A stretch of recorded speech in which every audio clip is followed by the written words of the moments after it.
You two! I've come back from the future to tell you all about Project Almanac!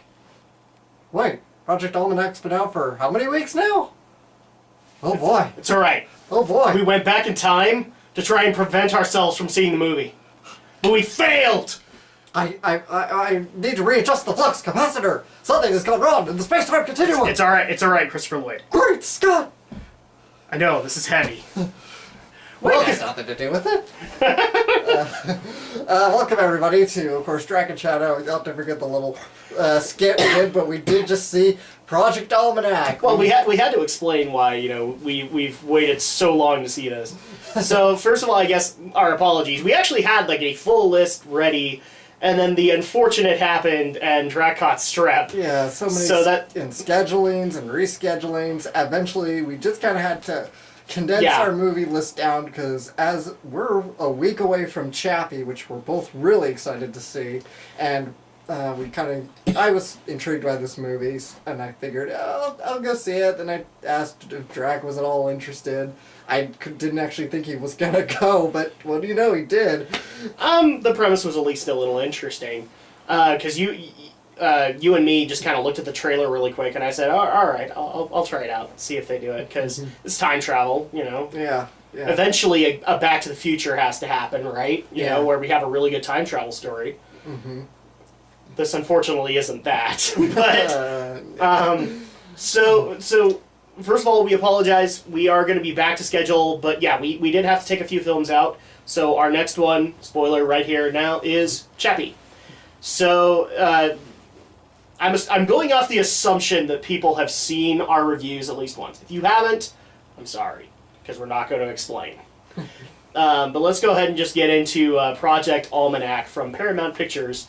And as Alex, I thought, was kidding when he pointed this out, Michael Bay!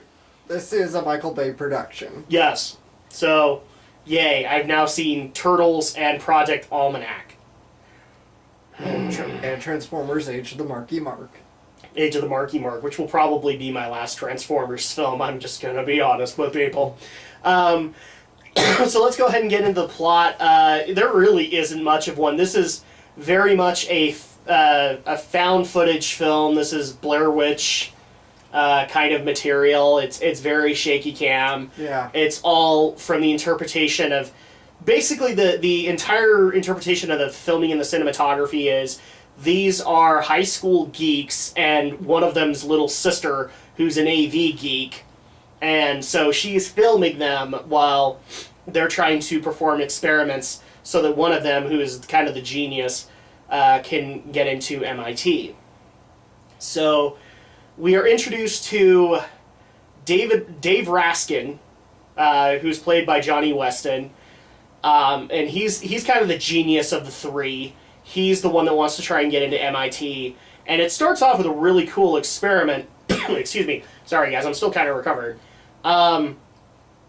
He starts off with a very interesting experiment where he actually makes it so that he can, via his hands, control a rotary copter, like a four propeller helicopter, using his hands. So it looks like he's very much doing the Minority Report kind of hand signals, which is kind of funny to me. I'm like, oh look, he's doing his Tom Cruise impression. But he hasn't jumped on any couches. No, he hasn't jumped on any couches, nor has he freed any precogs recently.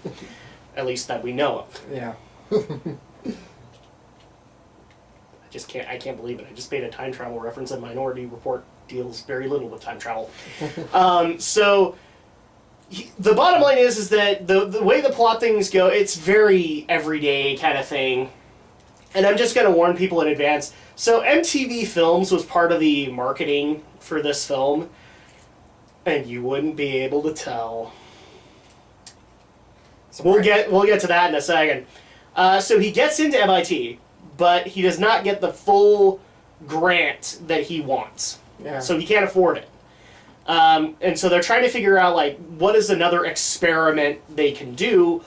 In the meantime, though, we have to deal with high school life because, well, obviously the little sister is in high school, which means she's part of her own little gaggle of girls. I don't know the word I'm looking for. Mm-hmm. And then obviously there's the one geek who knows who all the hot girls are.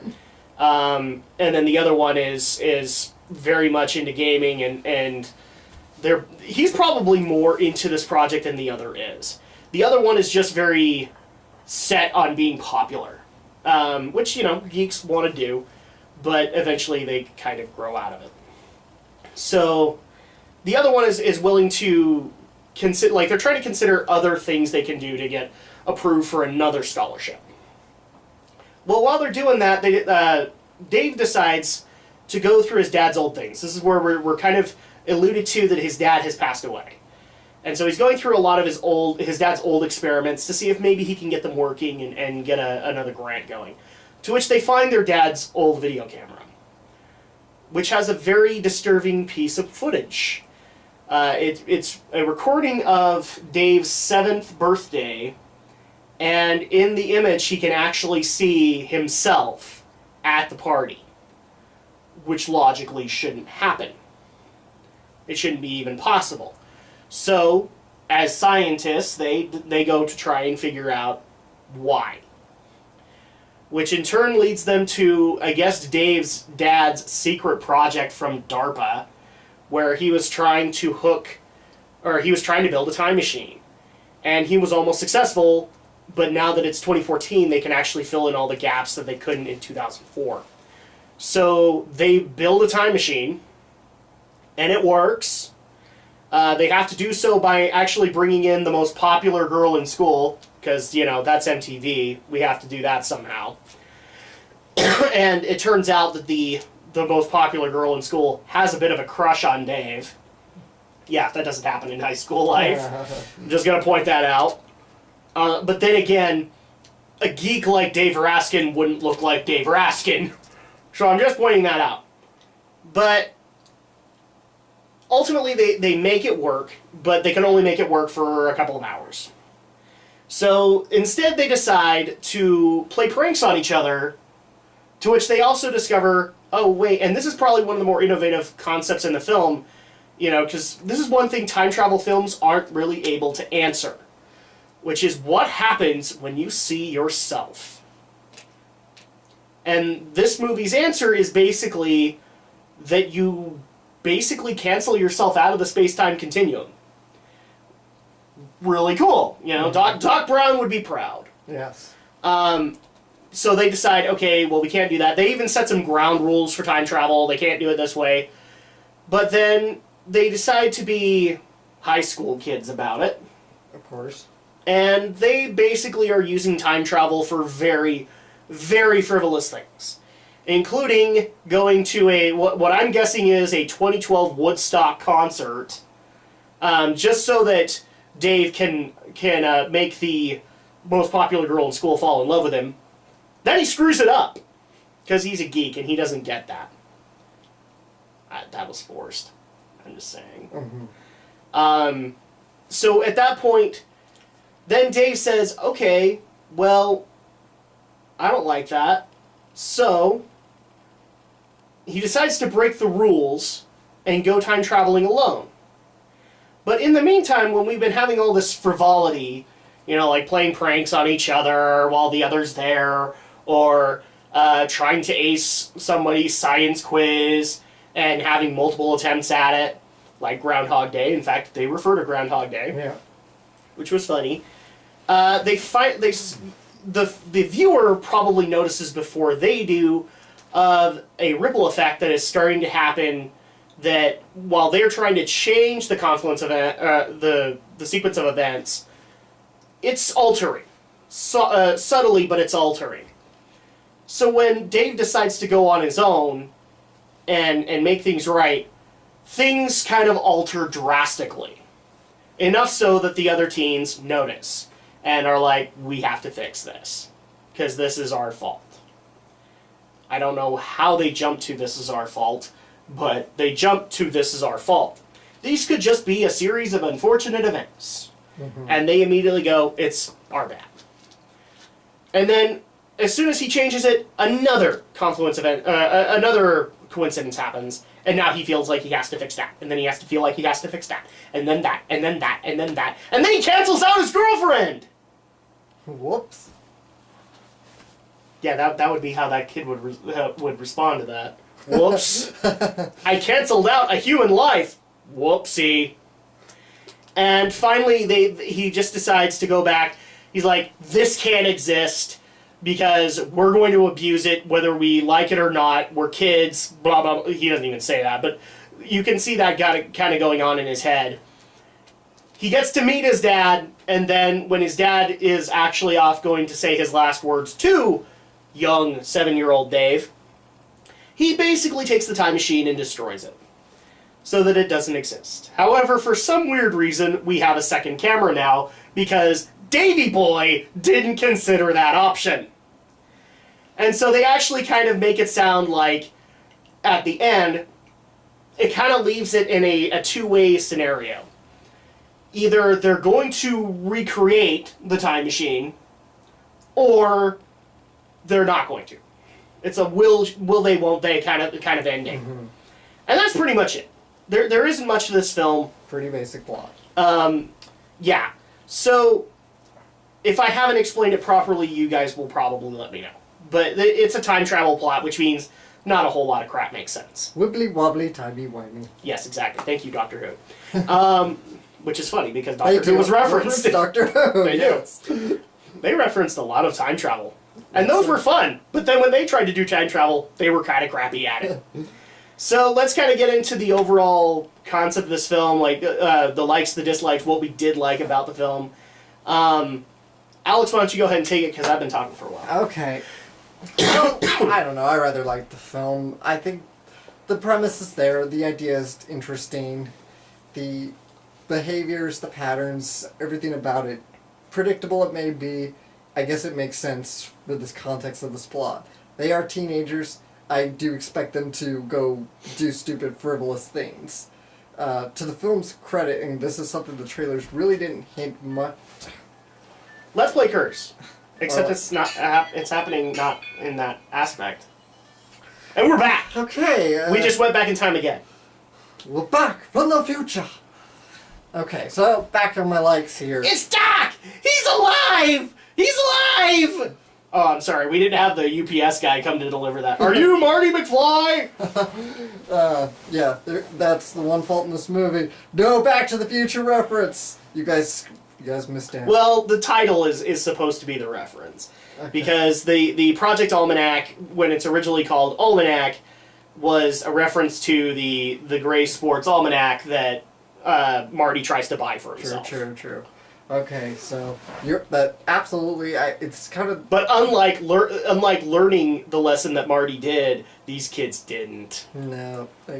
Anyway, so yeah, okay, I kind of had to give my train of thought back here, but what the film really didn't advertise in the trailer was that these are actually relatively intelligent kids. You got a science, you got a couple science wizards, you got a gaming kid. You're probably right about the sister. She's probably very much AV. Yeah, she's the AV geek. If I were to take a guess, I would say that Dave was probably the chemist of them. He understood the equations and things like that. Mm-hmm. One of them was probably more of an engineer or a tech nut, and then the other one was probably like a physics nut kind of thing. They really kind of painted that. Yeah, not something you really expect to see in a teenage movie, in a movie about teenagers, when most movies about teenagers tend to be, well, now they're really into two categories. It's either they party hard teenagers, or more recently, it's now the young adults save the world. Yeah, kind of thing. And here's the thing, too, to point out. This was MTV Films. Yeah. They should have gone the spring break route, because that's what MTV does. Well, I mean, MTV just promoted the movie. This is a Paramount production, really. Yes, but I can tell its marketing is throughout the film. Yeah. So there's there's definitely gotta be some MTV post edits maybe, but I can't think of another way that they got Imagine Dragons on stage. Well, the production company, besides Paramount, of course, the actual production company that made the movie Insurge. Is Insurge, and they actually have done a couple of concert films. So yes. I imagine they must have some pretty decent ties in the music industry. Which would also make sense why they have a connection to MTV Films. Yeah. So to kind of credit to that, I thought that was kind of clever. It kind of reminded me of Big Hero 6 in that way. You got a bunch of smart young kids who are doing stuff instead of just dumbass kids who drink and party all the time. So we'll get to my problem in a second. Yeah, you got. Sorry, apparently I'm the negative Nancy of this duo. Yeah, he's gonna be Mr. Negativity tonight. What else did I like? Some of the subtle sound effects, like every time the time machine is kind of running, you kind of hear this pulsing going on. Pulsing, and also this was probably a good design of practical effects and CG, where they tried to show that like physics itself is being distorted, or the way that they explain it is like there's electromagnetic disturbances. So you're like literally seeing the pop cans that they have on the table and the tools all floating midair kind of thing. And it's really cool. It's a great use of CG, and it's a great use of, because I think I saw a wire on a couple of those things, so I would say a great use of practical effects. Yeah, there's definitely some good effects in the film. And going back on the sound design, it almost kind of provides an underscore without having the use of musical score, because this is found footage. Yeah. So it really kind of provides that underscore, almost a theme song, because there was kind of maybe this is just the music guy inside me, but I felt like there was a bit of a musical styling, a very subtle one, to the Time Machine's kind of rhythm.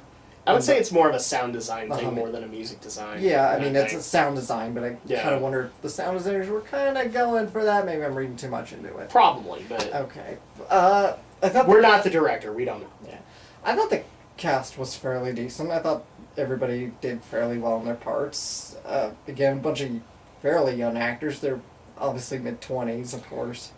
Yes, because Hollywood does not know what teenagers look like. Well, it's obviously it's really hard to make movies with real teenagers. No, I understand, but here's the thing, where a lot of people don't get that joke, it's because, well, teenagers are still trying to find their stride, so to speak. They are, their bodies are changing and all that stuff, and they'd rather just show, like, in their peak kind of thing, and that's why people in their 20s works. Yeah. A lot of people like to give crap to the Power Rangers films and TV series because they always pick 20-some-odds to play teenagers. Well, but see, here's the thing, is that they're not really all that different from when they were teenagers, except maybe they're filled out a little bit better, if you get what I mean. Yeah. Gee, I wasn't trying to allude to the fact that they were trying to get the girls in bikinis. Yeah, there's a fair amount of fan service in the movie, There really is. It's not as gratuitous as I think it could be. No, considering where they could have gone, this could have gotten way worse. Because there is that moment where Christina kind of lifts up her top. She's got the bikini underneath, but I was seriously afraid for a moment she's doing the New Orleans Flash. Well, see, you were kind of wondering about that, and then also the other thing that kind of alludes to this is they really tried to play the whole concept of letting the mind kind of do the steps for them, because they also did a moment where the leading lady, apparently when he's changed the past, he's actually made it so that they're totally hooked up. Yeah. And it just so happens she's walking out of his shower, and all of a sudden she decides to unwrap the towel. You can't see everything, but you're seeing the reaction of Dave and going, I get it. There you go, filmmakers. Leave it to the imagination. Exactly. So that's what they tried to do with it, and I'm at least happy they did it that way, because these were high school students,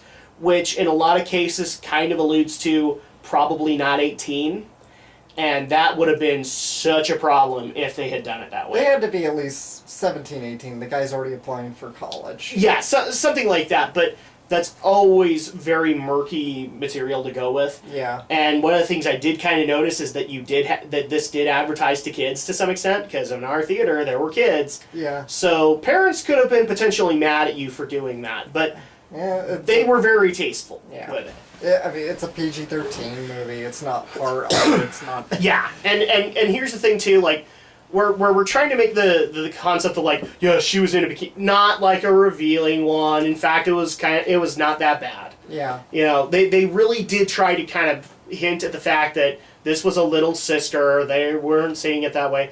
Although, they did kind of hint at kind of a romance between one of the geeks and the sister. Yeah. Which was cute. Yeah. Even the love story was pretty alright. No, the stories were cute. I'm trying to reassure people, this was not done in a bad way, which MTV could do. Yeah. MTV's done, but this was all done in an aw, cute kind of way. This could have seriously been American Pie, but it just isn't that. And I like that. It's not American Pie, but it pushes the line. It walks, whatever. It's got the film sex appeal. Yeah. If it was American Pie, then we probably would have gotten way more reactions out of Dave, and we would have, whoa! And it wasn't that. It was it was him trying to be a nervous little geek. Yeah. And so I'm just saying this was all done in good taste, which MTV not really known for. Yeah. And considering Michael Bay was the producer, he's not really known for it either. Yeah. So, but I off tracked a little bit. Okay. So, should I go into my negatives now? yes, go ahead. Okay. Okay. I don't have a problem with the fact that this is a found footage movie. I don't mind found footage movies, even if the market's getting a Which little... reminds me, I need to get us some aspirin. Yeah. Yeah. I get it. It's found footage. You need to have the freeform camera, but it falls into a lot of the traps that found footage movies have, and this has a lot of those traps where you have to try and be subtle about how you break the line between this is a cinematic movie versus this is somebody's recording that we have discovered. Yeah. And this movie certainly does not do that. It falls into a lot of the traps that a lot of the most recent films have had. Yes. Like that one about the superhero movies. I can't...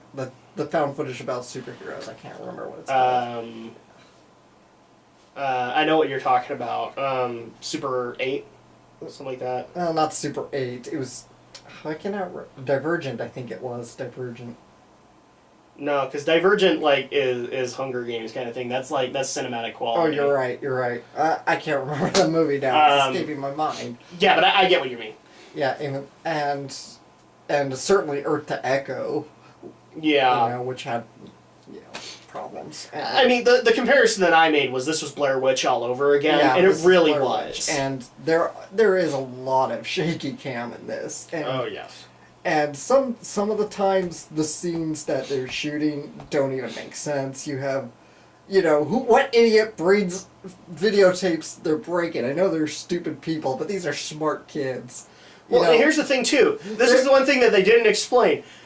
Along with the tools and stuff, like the camera is being suspended, and you're seeing the camera get distorted by How are they keeping the footage? If this is electromagnetic disturbance, you might as well have put a magnet to the tape. Yeah. That doesn't make sense how you had footage. Yeah. And I get that they were trying to do the authenticity, so you're seeing the camera distortions and stuff like that. Which is a cool effect, but and that I can forgive, really, because if you had the camera black out every time that happened, it'd be a pretty lame movie. Yeah, that's true. But that I can forgive as cinematic license. Yeah. The things I can't forgive, we didn't really talk about this, but there's a scene where they break into the school at night to get some... Why would you film that? Yes, why would you film that? I mean, there is truth in television to that. There are stupid people who film their crimes, and of course it comes back to bite them in the ass. But but these are smart kids. Why on earth would they... Exactly. These were smart kids. Why would you film your crimes? Yes. And what? The school... This is a modern school, obviously. This is 2014. The school does not have security cameras. Yeah. That is actually a very good question right there, because I didn't even think about that. Yeah, this is not, this takes place in Georgia, so, this is... In Decatur, Georgia, which probably means, yes, there were security cameras at the high school. Yeah, this is not like some rundown inner city school. This is a fairly... This was a cool-looking school compared to, what we used to go to. Yeah, this is an upper middle class school, and... Yeah. School, so there'd be security cameras everywhere, and... There's, also some, lawn scenes, there's that whole scene in the history classroom right before he goes to the bleachers. It's why on earth would you be filming this? Why on earth? It's No, there are a couple of points where, just to kind of couple the whole filming the crimes, I'm just going to be honest here. They committed some crimes, all right? And they filmed it. Yeah. This is just as much evidence as it is anything else. So, like, for example, one of the things that they do is they make themselves win the lottery. Yeah. Okay? That's another... This is a videotape that clearly shows you cheating the system. Seriously. You filmed this? They even filmed when they went to the Powerball people, and the leading lady is like, I've always wanted to be a getaway driver. That's confessing! Yes! The police have a written, a verbal confession from you on tape. Okay, sit back, Adam. All right, I'm good. My turn to talk. You'll get it's your turn. You're right, and it's like they are doing some stupid things and some criminal activities, and yes. It's like you're shooting this. It's like, what's wrong with you? And not to mention, how do you win the Powerball when you clearly stole something? You stole. Well, they didn't win actually. They got like 5 or 6 numbers. Yeah, like what are they? Well, they had to go back anyway and do it again, but... No. They actually said... This is one of the times where they were ethical. Yeah, I remember that, and they did actually... The first time they only sort of half won, they won a smaller prize, but then they actually went back and got the big prize.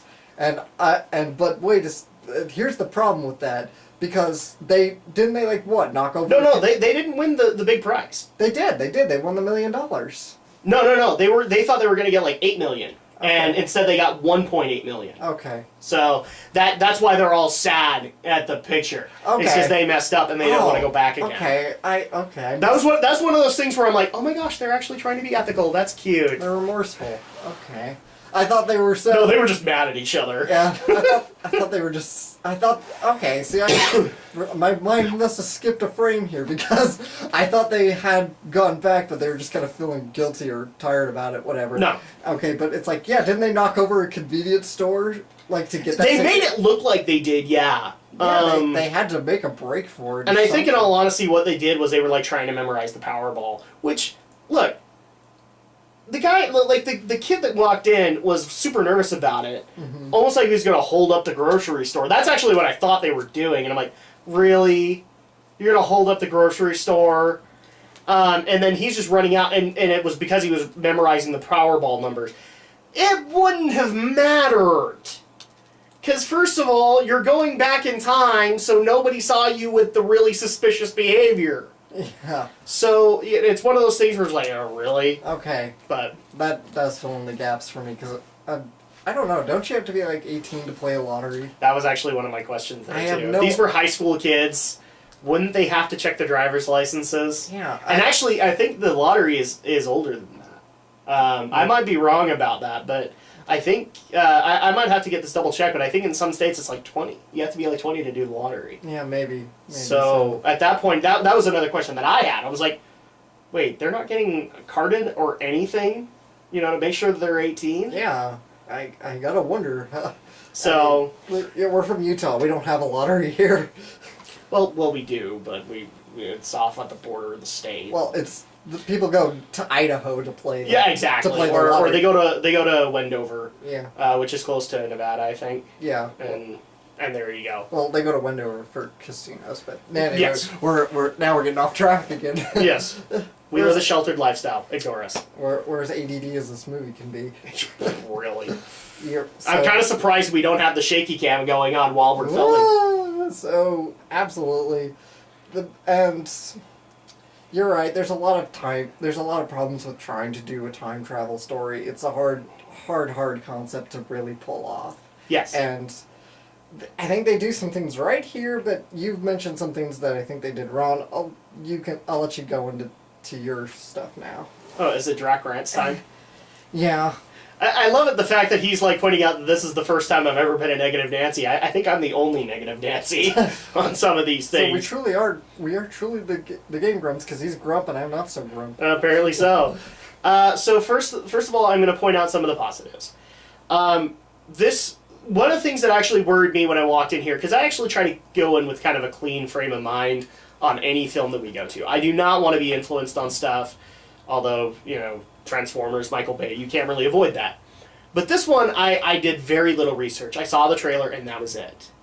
And I didn't remember who was making it. And when I saw the MTV Films banner go up, I'm like, oh, crap. This is not going to go well. Because this is supposed to be like a sci-fi angle, and this is the company that's known for making spring break films, or making band films about what's popular at that given moment. This is also the company that allowed for Mike Judge to make Beavis and Butthead, so, you know... You don't like Beavis and Butthead? Actually, I very much do. But, well, that's old MTV. This is MTV now, where they like to do a lot of reality. Yeah. So I was really worried, because... And the other thing also is, a lot of stuff that gets featured on MTV is objectification to the nth degree. Alright? And when I say objectivity, I do not mean they try to be above the two sides. It's, we like showing women's asses. It's, we like to show the boob shots, you know? And this is what they're known for. So, that was one of the things that worried me. I'm like, okay, crap. No female character or male character in this series is going to be realistic to any degree. I will at least hand it to the fact that some of the characters did get their roles. Where Dave Raskin does not look like a geek, the other two do. And they really kind of fit that out. I would actually dare say that the leading lady, probably, you know, most popular girl in school, I wouldn't say that just because of the MTV stereotype of that. She didn't really fit it, but she was close.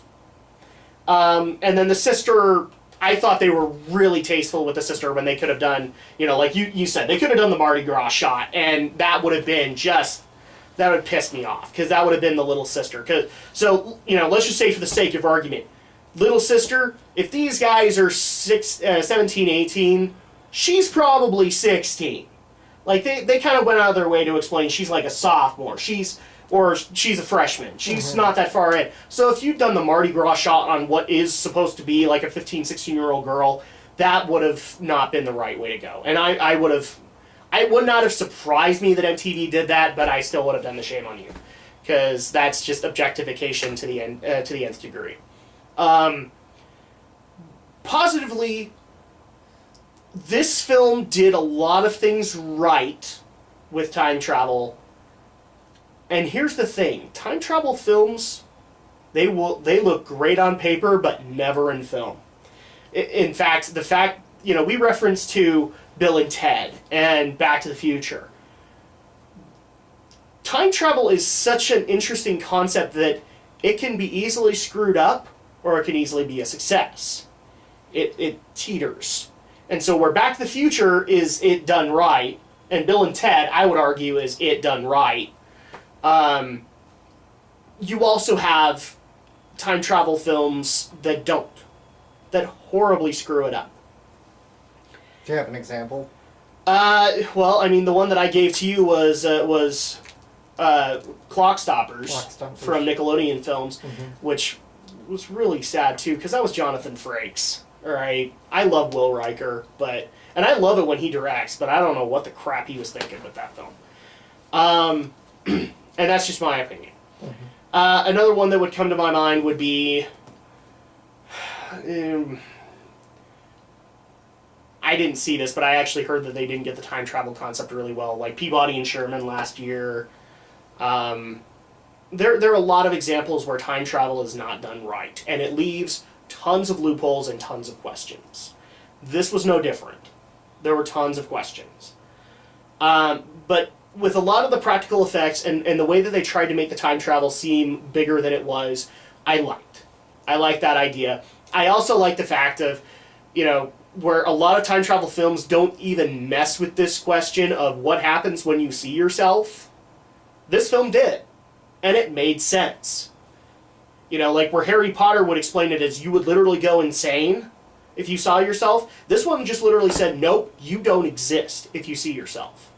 So you can't be seen. Which in a lot of cases does leave questions because he's caught on film and his younger self, although they weren't looking directly at each other, which we had a correlation for that. But he was in a mirror, so... But I like that idea. I like the fact that if you did that, you cancel yourself out. That makes a whole lot of sense. at least to some degree. That works for me in time travel angle. You know, because you don't even think about it this way, but like Back to the Future, they went out of their way to not see each other. Yeah. You know, like in the famed scene where Christopher Lloyd is talking to Christopher Lloyd, they aren't looking at each other. Yeah. Or at least not eye contact. One notices that it's him, and then never looks at him again, kind of thing. But keeps the conversation going. So it's one of those nods that I appreciate. The end of it where, because of the ripple effect, the kid feels like he has to, and all, that resonates well with me. It tells me that this character actually genuinely cares. Which is kind of an opposite for the beginning of the film, where they don't give a crap that they're altering the space-time continuum in any way, shape, or form. So there you go. I've said some positive things about this film. Now I'm going to get into the negative. Alright? And this one Alex is not going to appreciate, and he's probably going to want to re-edit. Which is... This does not work as Oscar-level cinematography. Can we please stop doing it that way? All right, now you probably will need to fix it. But, no, it's still good. We're still in praying. But, do you see now why that's a problem? Absolutely. All right? I get it. If it's a found footage film, fine. But that alone, just doing that right here, is disorienting enough that it actually kind of made my head hurt a little bit. When you have an entire film based in that, yeah, you're going to have people like me who are going to walk out and just want a big dose of Advil and aren't going to think one good thing about your film. So where Hollywood thinks that shaky cam is the new innovative cinematography, no, it's not! And any person who thinks it is a danged idiot. Because it doesn't help tell your story, it makes you have questions! Because nothing's being seen! We get it, the cameraman's running. We get that concept. But if something's happening that isn't in frame, we don't know, because the shaky cam guy doesn't know. Alright? Or you can have the Blair Witch moment where you have the woman and everybody can see 10 inches up her nose. Those are just... That's bad. I don't know why Hollywood... This is not inventive cinematography. And the very instant that I ever see an Oscar win for shaky cam footage, I'm done. I'm done. I have no faith in Hollywood at that moment. That's rant number 1. Alex is worried. Rant number 2. These are advertised as geeks to the highest degree. They are referencing tons of material. Are you telling me that the genius never read H.G. Wells? Are you telling me that none of them ever saw a cartoon that alluded to H.G. Wells? Seriously, they never saw a time travel cartoon where you stamp on a fly and the entire future is changed? We never saw that? I mean, I know that there aren't really cartoons that go into that anymore, but are you telling me that these guys weren't just fans of downright sci-fi material? They reference Time Cop, but they're also watching Bill and Ted. So you know they're watching things like Back to the Future. The title of this film references to a mistake in Back to the Future. And these kids didn't think that when they wanted to change something, that it wouldn't have cause and effect? This is even worse when they actually try to discuss the rules. And then all of a sudden they realize, oh wait, we're having a causality effect with what we're doing. And so at that point, the biggest problem here is not that they had the causality thing. My problem is, these kids were painted as geeks left and right, which means they would have known that would have been a consequence. That would not be scientific fact. That would be something that if they had gone to Sheldon Cooper And Sheldon Cooper would have looked him in the eye and went, "You are the stupidest bunch of geeks, aren't you?" And what's funny about this is that this is probably the 10th time I've told you. That's the problem that comes out of that. Is that they didn't know that they were, Dave Raskin is so... He's literally like having heart attacks by the end of it. Because, holy crap, he didn't realize that his actions were going to have consequences. You're a scientist. Every action will have a reaction. I know I'm not quoting Newton completely, but you know that at least. You knew that there was going to be something happening. And when you actually see these kids connect the dots, you're like, oh, yeah, that's a great thing. You should have known that when you were studying this! That's rant number 2. I'm done with my rants now. Overall, I really don't have much to say as far as the actors and actresses are concerned. They were good. They didn't make me cringe or anything like that. Was it like the greatest performance of their career? No, it's not. It's probably like their first time out, and I didn't have any issues with them. My issue was with time travel. You have logic problems that need to be solved before you try and do it, or you need to find a way around it, like Back to the Future did. This did none of that, and therefore that's where a lot of the problems that I had come into motion. Now, I don't think we would have such extreme reactions as, oh, if this one girl's dad doesn't go to the basketball game, he's going to kill 77 people. No, I don't think that was what's going to happen. But it's kind of a basic chaos theory thing. If you have something, if you try to change something, there's going to be a consequence of it. If they won the $1.8 million lottery, somebody else didn't, which means they're screwed. And so it falls very hollow when the impact of their decisions are coming down on them. Especially the spring break one. That was so stupid. Because that could have been fixed in so many different ways that it didn't... The fact that he resorted to time travel, I was just like, really? This is your solution, science guy? Although she did talk to him and it didn't work out. But, like, what the crap?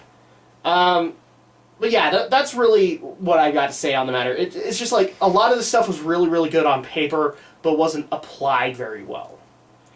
And, truth be told, I don't know if you could have applied it better. You don't have a fixed solution for... anything? My fixed solution would have been that they would have understood that there were going to be consequences, they would have limited it.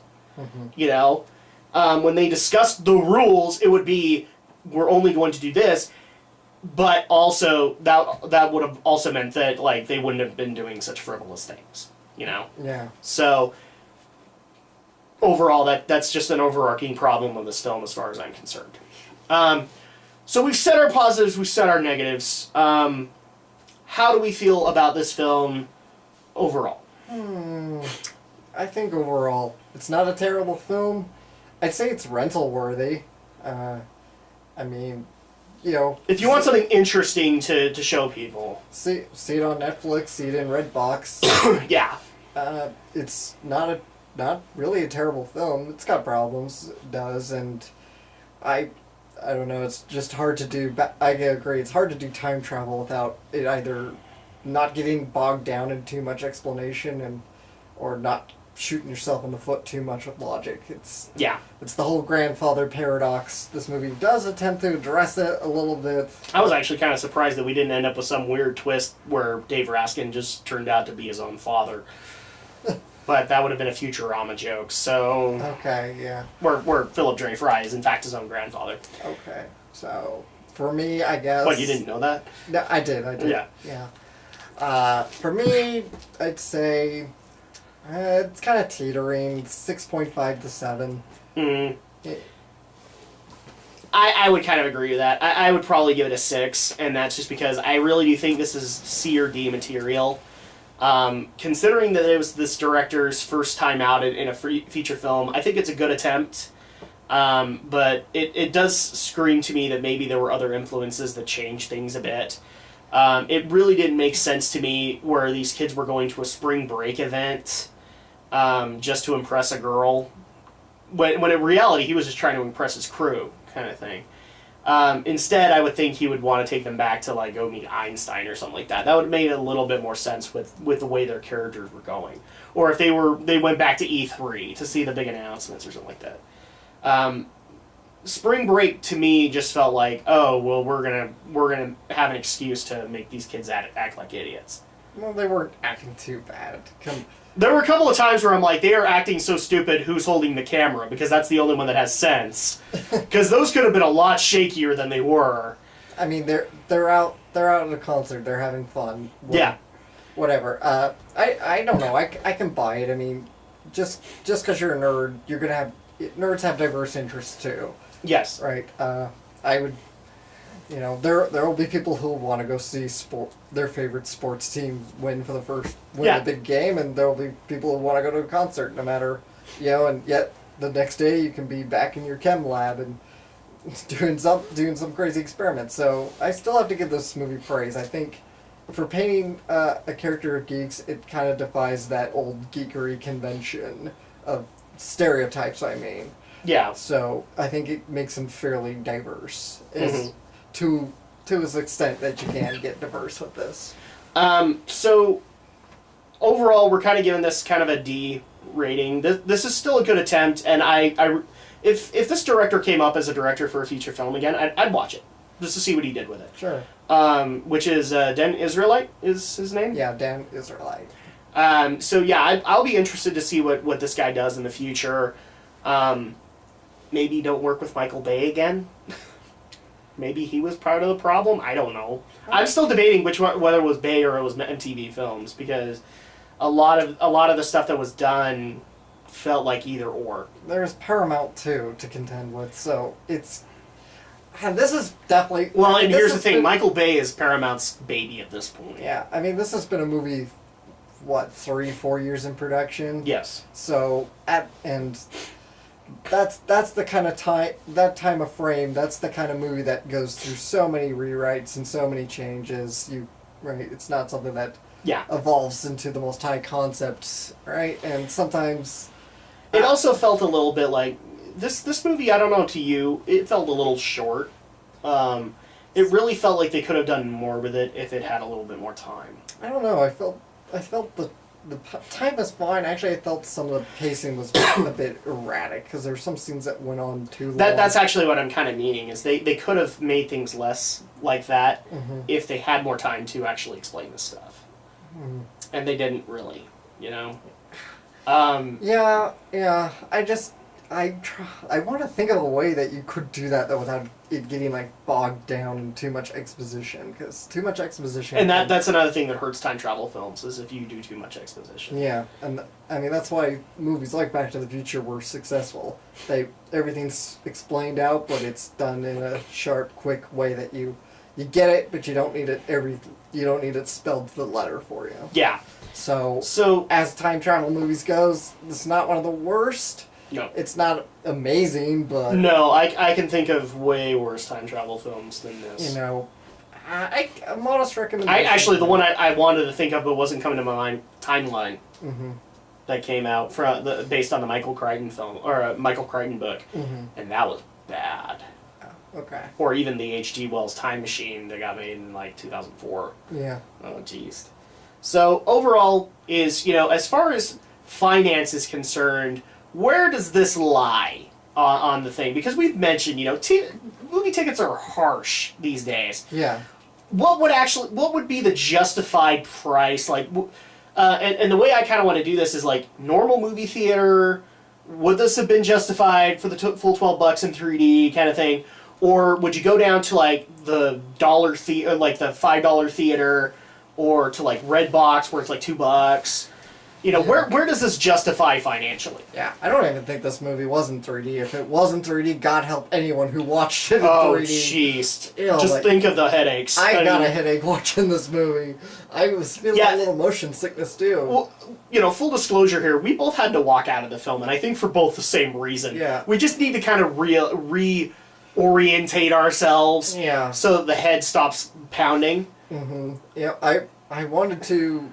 I did actually wanted to go get a soda to kind of settle my stomach a little. Yes. Refill my soda, but the nearest concession stand wasn't really open, so and I didn't want to run all the way back to the lobby, so I just figured I'll just go to the bathroom, take a breather, and then go back in. So where would this lie? Because I mean, we paid full price. Cause as I said, rental worthy. I wouldn't pay. I mean, this movie's probably on its way out of theaters now. It had a modest opening weekend. It's not like it's a blockbuster. It earned a little bit of a profit from its budget, but not much. Yeah, so, I mean, I'd say rental worthy. Go to Redbox, see it on Netflix. Yeah, it really just kind of feels like that. This was not worth the full $7-8 that we paid. Mm-hmm. If this had been a little bit more in like the dollar theater standard, I would have been a little bit more happy with it. Yeah. It's the one thing that kind of irked me about this is that I spent like $8 per ticket.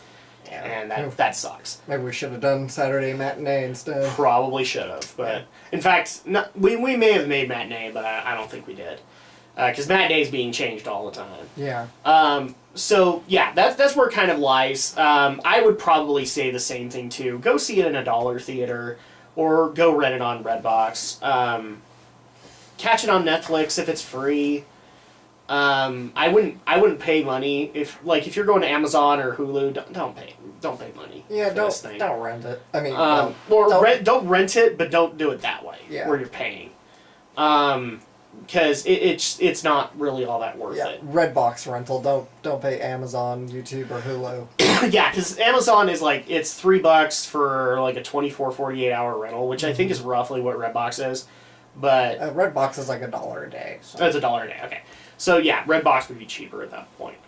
But yeah, that's our review of Project Almanac and also our start of the year 2015. Again, we apologize. We were running so late, or I apologize. I'm sorry I got sick. But our next film we kind of alluded to is going to be Chappie. Mm-hmm. And we actually do have our Geek News compatriots a little excited for it, so maybe you'll see more than just us for that review. But in the meantime, we'll see you for the next film.